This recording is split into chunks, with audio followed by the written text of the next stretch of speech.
ચોમાસા પહેલા જ સુરત મહાનગરપાલિકા તંત્ર સજ્જ થઈ ગયું છે અને પ્રી મોન્સૂન કામગીરીના ચિતાર અપાયો હતો। વિધિવત ચોમાસા અગાઉ પાલિકા તંત્રની મેયર સમીક્ષા બેઠક લીધી હતી, જેમાં પ્રી મોન્સૂન કામગીરીનો ચિતાર અપાયો હતો। તો ખાસ કરીને ખાડી મેનહોલ, ડ્રેનેજ ઇનલેટ, ચેમ્બરની સાફ સફાઈ કરવાની સૂચના અપાઈ હતી। જૂન માસના પ્રથમ પખવાડિયામાં ચોમાસાની સિઝનનો વિધિવત આરંભ થવાની શક્યતા સેવાઈ રહી છે। ત્યારે સુરત શહેરમાં ચોમાસાની સિઝનમાં પાણીનો ભરાવો, રસ્તા પર ખાડા સહિતની સમસ્યા સર્જાતી હોય પાલિકા તંત્રએ પ્રી મોન્સૂન કામગીરીની સમીક્ષા કરી હતી। સમીક્ષા બેઠકમાં વિવિધ વિભાગોના ઝોનના અધિકારીઓને પ્રી મોન્સૂન કામગીરીનો ચિતાર આપ્યો હતો। દરમિયાન પદ અધિકારીઓને ટ્રેન્ટની કામગીરી, રસ્તા રિપેર, પેચવર્કની કામગીરી તાકીદ પૂરી કરવાનો આદેશ કર્યો હતો। સુરત મનપા તંત્રને સમીક્ષા બેઠક સાથેની ઔપચારિકતા પૂરી કરી હોય હવે કામગીરી કેટલી અસરકારક થઈ છે તે માટે ચોમાસાની સિઝન પર મીટ મંડાઈ છે। મેયર દક્ષેશ માવાણી, કમિશનર શાલિની અગ્રવાલ અધ્યક્ષસ્થાને તમામ ઝોનના વડા સાથે પાલિકામાં તબક્કાવાર ચાલી રહેલી પ્રી મોન્સૂન કામગીરીની સમીક્ષા બેઠક યોજાઈ હતી।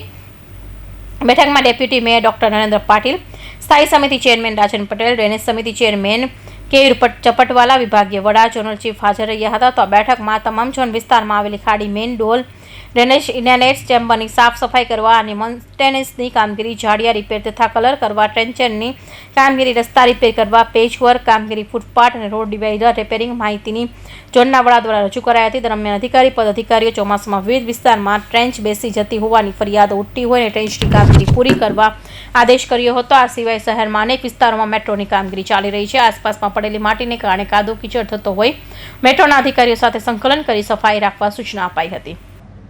આજે તમામ પદાધિકારી સાથે કમિશનર, વિભાગીય વડા, તમામ ઝોનના ઝોનલ ચીફ અધિકારી શ્રી સાથે આજે પ્રી મોન્સૂનની મિટિંગ કરવામાં આવી હતી।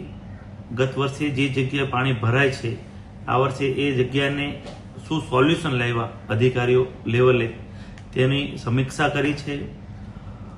જે જગ્યાએ વોટર લોગિંગ થાય છે ત્યાં ઘણી જગ્યાએ અત્યારે રિચાર્જ બોરવેલ વેલ પણ કરવામાં આવ્યા છે।